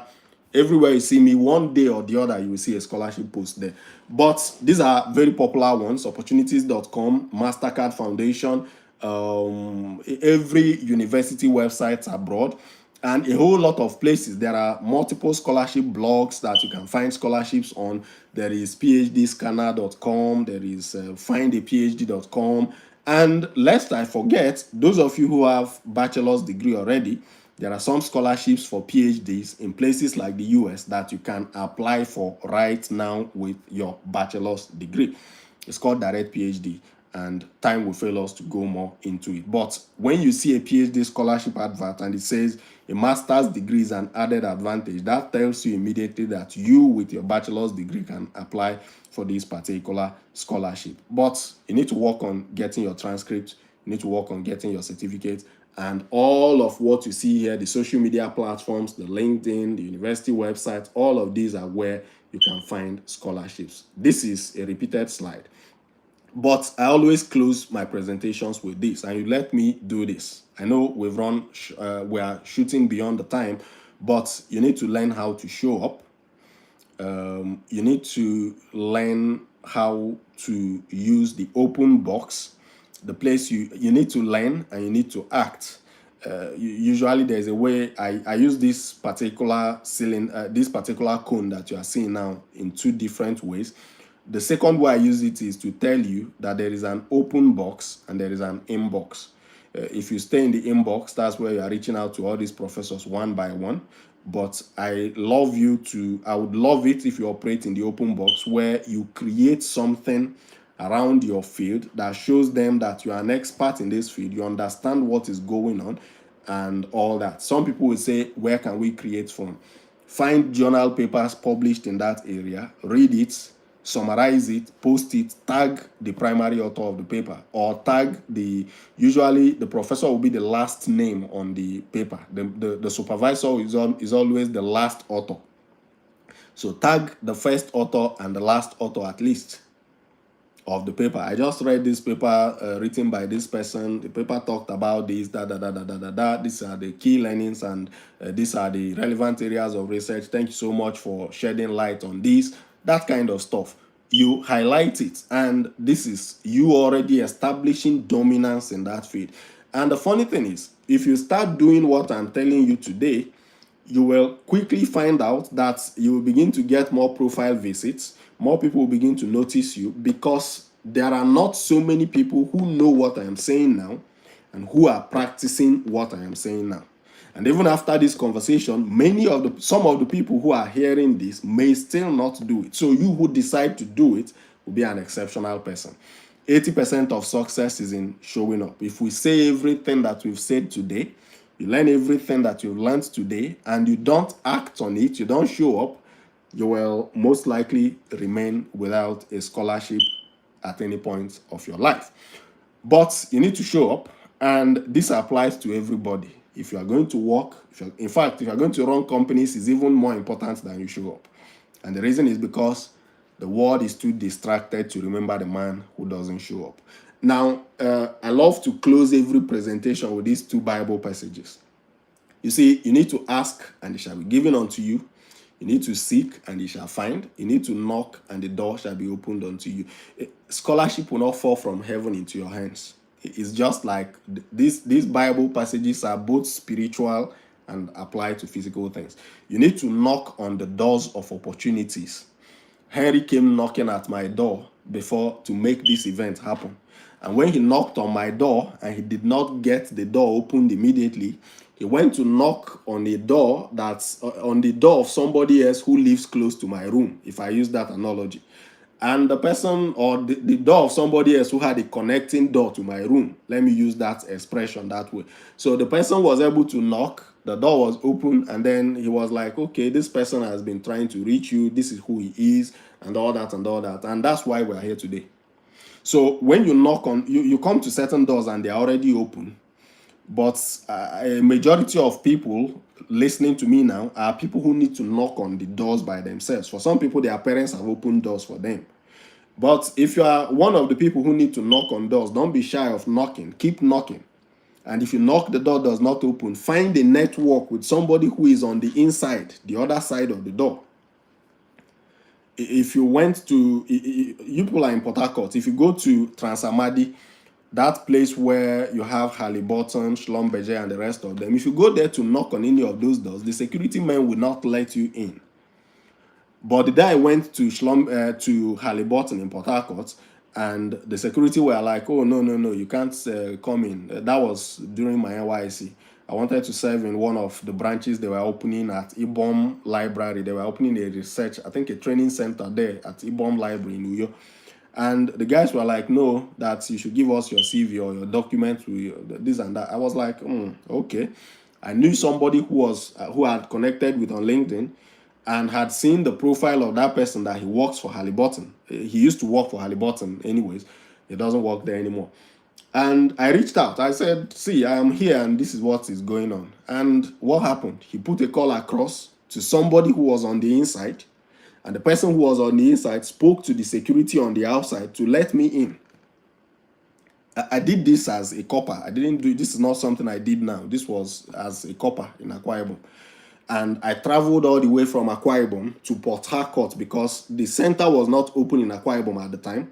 The center was, they were still moving equipment from Port Harcourt. So I went to the head. And that's why I tell you that it is better to always walk from the head down, because when you talk to the gatekeepers and owners, managers and owners of the opportunities you are interested in, you get a very quick answer. It's either a direct no or a yes. And once it is a yes, nobody below says no to you. But you need to identify the doors to knock on, know who to speak to. In the case of scholarships, speak to professors and people who have won the scholarships you are interested in applying for. And then when that door opens, learn how to walk into the doors and make the best use of your presence on the inside. Learn as much as you can. You are doing NYSC now.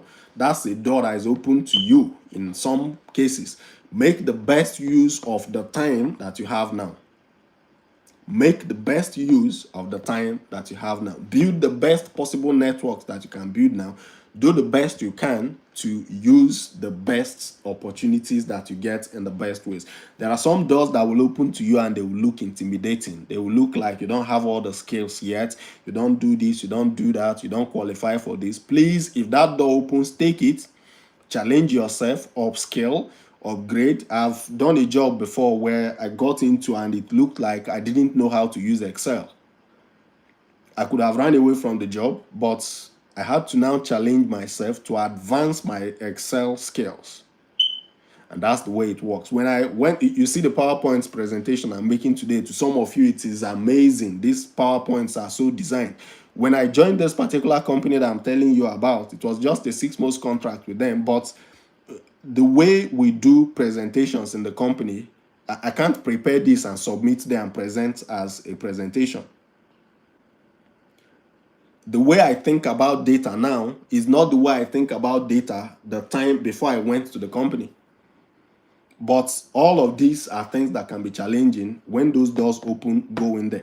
Remember finally that it is not of him that will it. You can desire it, you can will it, you can chase it. It's not of him that run it. It is of God that showeth mercy. That's why you want to trust God in all that you do. You commit your ways into the hands of God, and then God will prosper you in it. The problem is many people commit their ways to God, and they don't want God to commit his ways into their lives. So you let God commit his ways into your life by, of course, working with God, obeying the commandments of God and accepting God into your own life, Christ into your life as Lord and Savior. And then you walk through life in that principle. Every other thing that we do are things that we're enabled to do by God. The spiritual controls the physical. And this works whether it is in Nigeria or it is abroad, the spiritual controls the physical. And I say this as somebody who has lived in Russia and somebody who lives in the United Kingdom. Spirituality is something that everybody must take seriously wherever you find yourself. Forget all the blah, blah, blah on social media that the people here don't do anything. There is a lot of story to it. But this is me for today. And we've taken about, I don't know, maybe 10 extra minutes of our time. Time for questions if there are any. Thank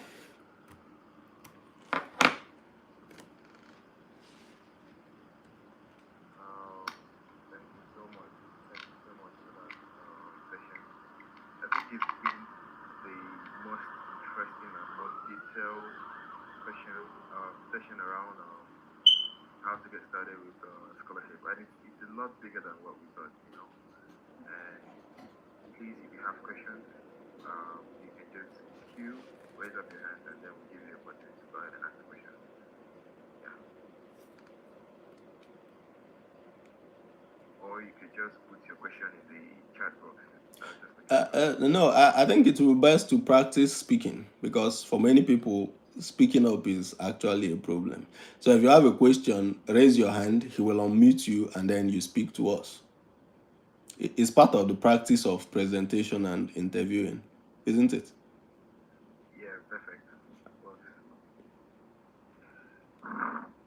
voila.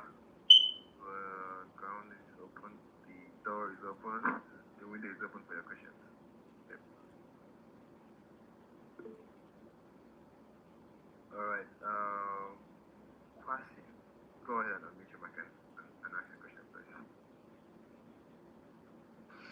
Firstly, I want to appreciate for the very insightful and wonderful presentation. I want to ask if you can send us your LinkedIn or on Twitter, so we can get it, maybe your name. You can send it on the comment section. Okay. Okay, I'll do that. My full name is Chukwuemeka August. Now I'll send the LinkedIn profile just now. And the YouTube channel is on the chat, so you can see it. Okay. Okay. Yeah. I think we have one more person. Okay, two more. Esther, I think you could unmute your mic and go ahead with the question, Esther. All right. Thank you so much, sir, for this great section. And I wanted to ask, because I've tried to apply for scholarship before now, but I think one of my major challenge was, will I say, knowing, like, I didn't actually know, like you mentioned the website. So I wanted you to throw more light on how I can go about it, like the first thing to do. You made mention of PTDL. Thank you, sir. Yeah. Okay. The all right. So the scholarship, there are different organizations that fund scholarships, and each of those organizations have their own website where they advertise their scholarship. For instance, PTDF is Petroleum Technology Development Fund. They are the ones funding my PhD. And they fund scholarships in Nigeria as well, but they fund scholarships abroad. They fund scholarships in UK, in France, in Germany, in Malaysia, and in Nigeria. In Nigeria, they even fund undergraduates, but most people in Nigeria don't know about it. So they would advertise on their own websites, PTDF, I think ptdf.gov.ng. Then there is another scholarship that is called Chevening. Chevening just closed some weeks or about a month ago for the next academic session. And Chevening would advertise on the Chevening website. And then, but if you go back to that slide where I mentioned the names of scholarships, you will see if you take any of those names there and just put it on Google, it will take you to the website of the scholarship organization. And then you will see when they advertise their openings and when you can submit your application. In fact, you will see a record of all the requirements that you have. Sometimes the requirements might change a little bit, but at the core of it, they are usually going to be the same. Then PTDF, I want to also emphasize, is mainly for courses that are related to relevant to the energy industry, like to the oil and gas and the general energy industry. So relevant doesn't mean that it must be oil and gas engineering. It doesn't mean that it must be mechanical engineering. It just means that any course you propose to study under PTDF scholarship has to be a course that can be applied to the oil and gas industry. You must be able to convince them that this course is relevant to oil and gas industry. I'm going to talk about this on the 29th of this month. There is one organization that is inviting me to speak to their people about it. But the course has to be relevant to to oil and gas or energy industry. So you find that some courses may struggle to establish that relevance. Then the scholarship has like 3 stages. You apply, you get shortlisted, then you go for an interview, and then there's another shortlisting or screening after that interview that then nominates the final winners of the scholarship. But it's a very good scholarship, and any of these scholarships you see me mention today, whether it is Chevening scholarship or Mastercard Foundation scholarship, whether it's Commonwealth scholarship, PTDF, Gates Cambridge scholarship, Rhodes scholarship, all of these scholarships are fully funded. When I say fully funded, I mean that you don't need to bother about buying the cost of an air ticket. You don't need to bother about the cost of processing your visa. They are going to pay. When I went to Russia, I didn't pay anything to go there. I just carried, the only thing I paid for was my international passport. The visa, in fact, I don't know how it was paid for. I don't know when it was paid for. When I came to the UK, it was the same thing. Everything from the medical test we did for visa, the money was paid by PTDF. The transportation to this place, the flight was paid for by PTDF. My school fees is paid for by PTDF. Like, I don't even know when my fees get paid. That's how these scholarships work. In fact, some of them, like the Gates Cambridge scholarship, also provide something like some money to take care of your child or your children. if you win the scholarship. Like if you win the scholarship and you are bringing your children to the UK alongside yourself, they will provide some money to cover the cost of raising those, like taking care of those children in the UK. All right, so that's how it is. But each of them have their uniqueness. If it would be easier to do a stream on, like I used to do tutorials on how to win PTDF, how to win Commonwealth scholarship. Like each of them, we can take it and go deep dive into it. But for a starting point, you can just go to the website and look them up. I hope that helps. Yeah, you're welcome. All right. Please, Ruth, can you mute your mic? Thank you. All right. So, Timmy Bako. All right. Timmy Groper. Hello, Ruth. Can you mute your mic? All right. Timmy, please, can you unmute and ask a question? Thank you.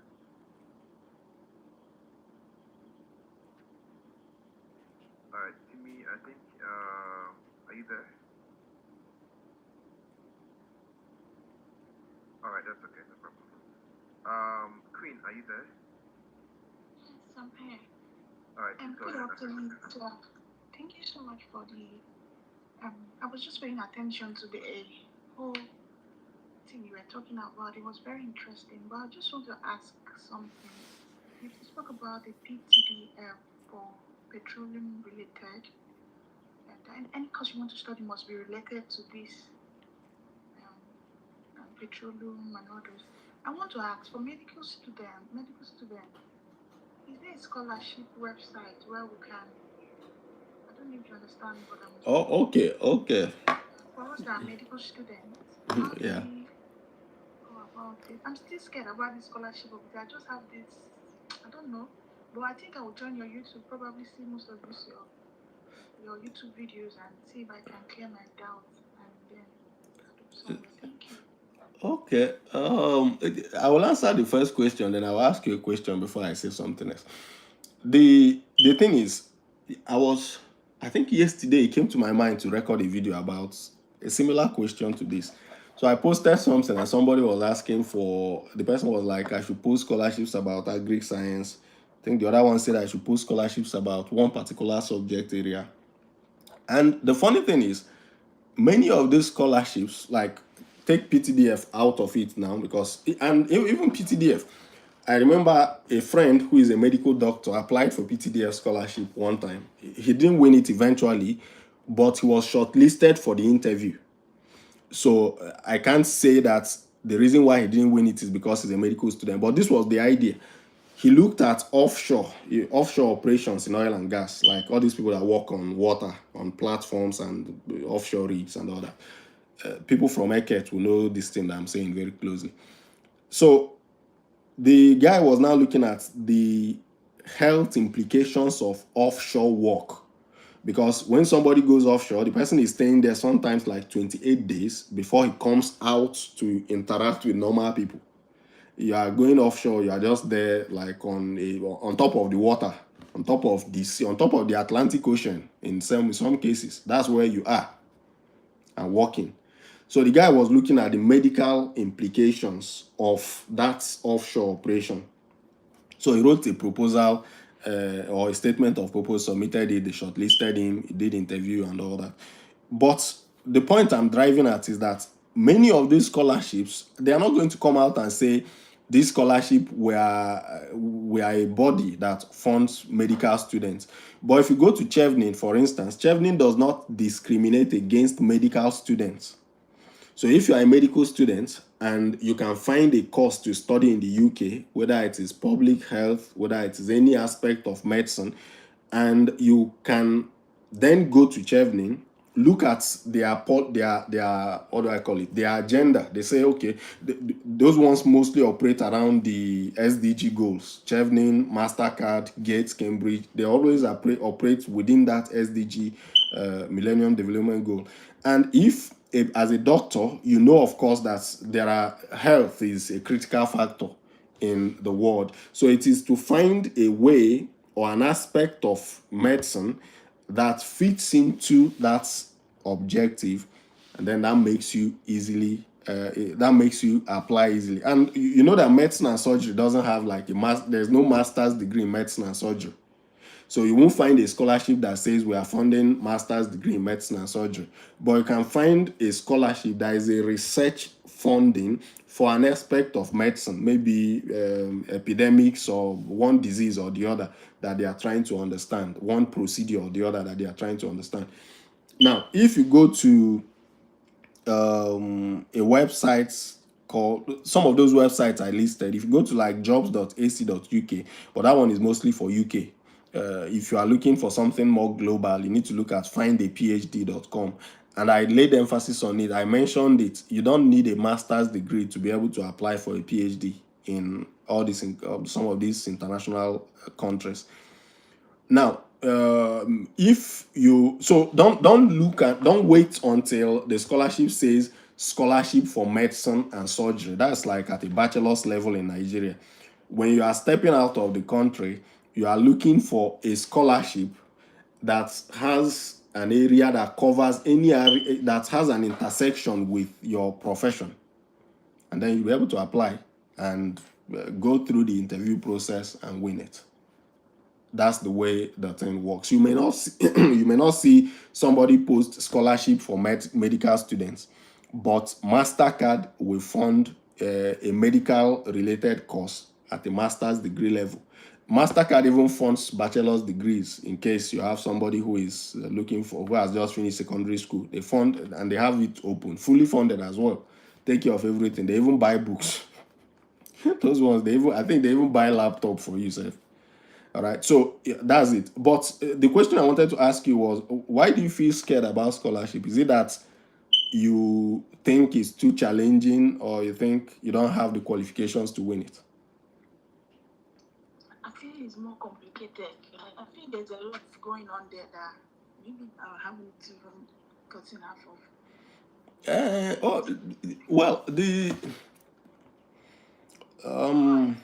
But you have all the requirements. You are a graduate. You have your certificate. You have your transcript. I have my license. I have everything. You have your license. You have everything. Yeah. And so if you have everything, then the complication is in the mind. Where to start? How to start? The website.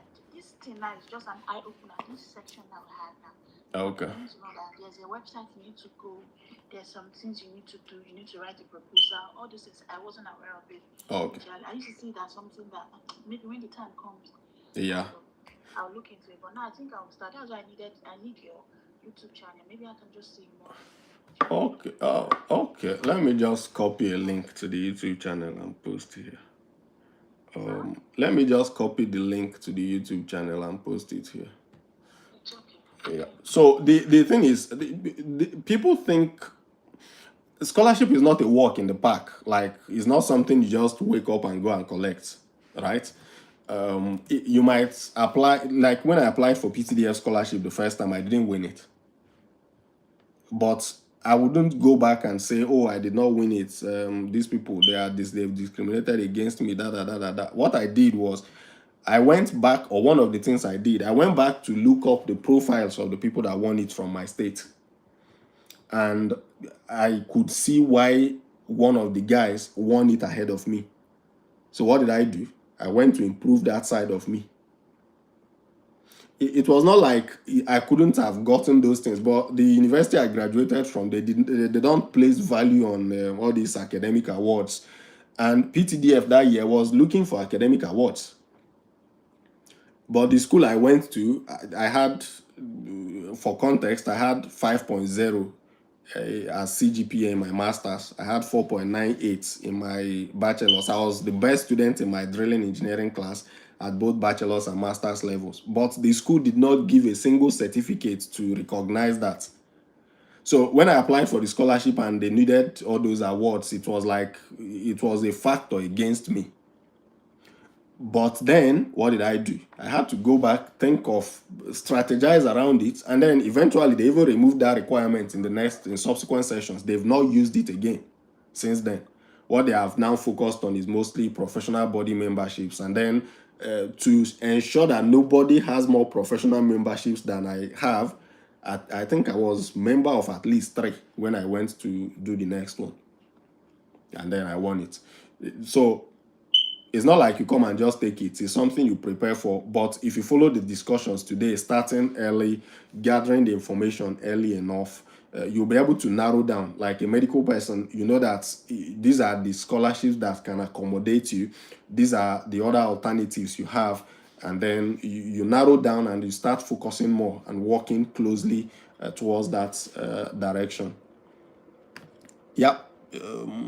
I think I don't know how much time we have, but I think we can do till 11:15, and I'll have to run out to something else. That's if there are more questions. If there are not, then I will say thank you to everybody for Yeah, I think releasing me. we have like 4 persons already raising up their hands. So I would like them to like really brief their questions. So Precious Momut, yeah, please can you ask the question? We have like 10 minutes. Okay. Thank you very much for this session, sir. You're You welcome. said 2 things, and you said that scholarship is one, not given. And if you want to write, you have to write and tell who you are writing to, what you can do for them. and all Yeah. that. So I just want an advice. If you're not good in research, like to do research and all that, should you pursue scholarship or just, leave it? Well, I will answer this in 2 ways. First is not every scholarship that is research focused. So the one that is proper research focused scholarship would be any scholarship that funds a PhD, and any scholarship that comes under graduate research assistantship. But scholarships like did you get what I said? That's the one I'm going to. That's the one I have currently, like PhD scholarship, Yeah, okay. and it's more of research and all. Yeah. So if your point of interest now is PhD, and you don't feel like you are good at research, the thing is, nobody is really perfect in something before they get into it. Like most of us, we started solving maths like the structure of education in the UK, for instance, is different from the structure of education in Nigeria, and different from the structure of education in Russia. The Russian education is also different from the Nigerian education. But I would not have known that I would be able to survive the Russian education if I didn't go there to start. And then I could have gone there to start. There were people who dropped out of school while we were studying. But I could have also gone there and dropped out. But then I decided that, okay, I am here and I am here and I'm going to learn this. I'm going to conquer this. And that was it. I don't think there is anybody who is not good at research. So long as somebody can question things, like somebody comes to meet you and trying to deceive you, and you can ask the right questions that bring you out of that deception or prevents you falling into that trap of deception, then you are good at you have the basic skills that you need for research. That's like the baseline inquisitiveness, asking questions and trying to find the truth. Research is just a search for truth, more or less. So if you have the capacity to search for truth in a situation, or even 2 people are quarreling, they come to you and you ask them, you're able to find out who is at fault. You have the right research, the right baseline skill to do research. The other ones will now be something you take up as personal training. Then again, I used to tell people when I used to work in Lagos that if I had a job from ExxonMobil to come and maybe work in their human resource department, I would go and take it, even though my background is engineering. Because in the end, if I could learn engineering, I should be able to learn human resource management as well. And if engineering was my passion, and engineering does not give me as much money as human resource management gives me, then I can practice engineering as a hobby, not as a career. Because the point is, if the scholarship is going to pay well enough to cover your cost of living and give you a good start to life after NYSC, please, by all means, chase it. I worked in Nigeria. I know how much I was being paid in Nigeria. And I the money I was paid in Nigeria on a monthly basis, I've done a job in the UK here as a student, part-time job, that I was making more than my Nigerian salary in one day. Like my starting salary when I joined that company in Nigeria after NYSC, I was making that money in one day, more than that in one day. And I was working part-time. Of course, like there's been experiences and the scope of the industry was different. People will say cost of living is different, but if you are not extravagant, it's only mainly in the rent that you see a major difference in cost of living. So if the scholarship gives you that opportunity, an opportunity to leave Nigeria is not something anybody should play down on, regardless of whatever anybody says. It gives you an entirely different experience of life, even though most people misuse it, but it gives you, there's a way it develops your mind that even when you decide to return to Nigeria, you'll be operating on a different lane. Yeah, so it's not like you don't have the skills. You have the baseline skills. There are areas for improvement, and you can improve in the process. But scholarships are not given; they are won. And the way you win it is to talk to the people as somebody who understands their need and who can solve their problem. The next person, please. All right. So, Timmy, I guess you're listening to me. So, if you are, you can unmute your mic to ask a question. Hello, Timmy. Are you there? All right. I think Timmy's not around right now. Taiwo, Miriam. Yeah. I think the last person. You raised up your hand. I don't think you have a question. Yeah, please go ahead and bring it up.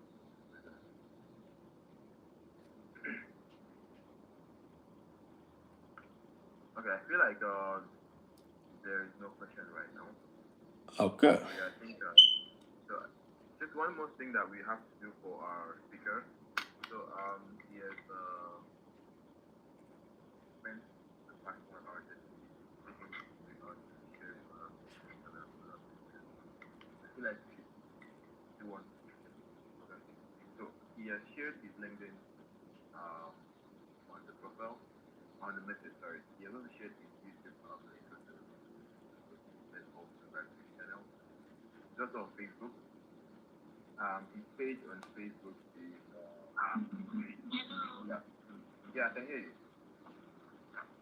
Yeah. Good afternoon, sir. Alright, no problem. Just give him a call. Hello, can you hear me? Yeah, we can hear you. Yeah, we can hear you if you can hear us. Go ahead. Okay, thank you for the question. This is my first time of trying this out. I've never tried anything such as scholarship, so I just wanted to challenge myself this time around. So I don't know. I didn't start the session with you, so I didn't get most of what you explained. But you said when someone wants to apply for scholarship, that there are some things that you need. I don't know, what are the things needed? Okay. I think what might be of more help is to go through the video again, because but on the baseline I would say you need an international passport, you need your transcript, you need your degree certificate or statement of result, one of the two. Then you need to also learn how to write properly, write with discussed using the STAR approach in your writings, and then you need to practice how, like, you need to have a good interviewing skill, because many of the scholarships will invite you for an interview at some point. So if they invite you for an interview and you are talking and looking down like this, And another thing is, it's problem. I don't know. What's that? Oh, no.